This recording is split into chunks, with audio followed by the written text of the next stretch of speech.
ஒரு நாள் இடையில கேப் இருக்குது, எங்களுக்கும் கொஞ்சம் வசதியாக தான் இருக்கும் அப்படின்னு சொன்னேன்.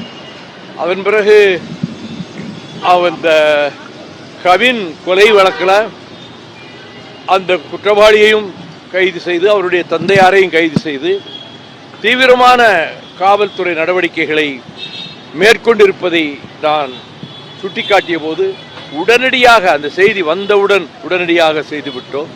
கவின் உடலை பெற மறுத்த அந்த பெற்றோர்களிடத்தில் கனிமொழியும் அதை போல் அங்குள்ள அமைச்சர்களும் உடனிருந்து நேற்று மாலை வரை பேசி பெற்றோர்கள் உடலை அவருடைய சடலத்தை பெற்றுக்கொள்ள முடிவு எடுத்து அது முடிஞ்ச பிறகுதான் சகோதரி கனிமொழி இங்கே வருவாங்க அப்படிங்கிறதையும் சொன்னார். பொதுவாக ப்ரெஸ்ஸில் நான் சொல்கிறது, இந்த ஆணவ கொலைகள் என்பது நிறைய நடக்கிறது காவல்துறை உடனடியாக நடவடிக்கை எடுத்து கைது செய்து என்னதான் செய்தாலும் கூட இன்னும் அது குறித்து கொஞ்சம் கடுமையான சட்டங்கள் கொண்டு வரப்பட வேண்டும் என்ற கருத்து பரவலாகவே இருக்கிறது.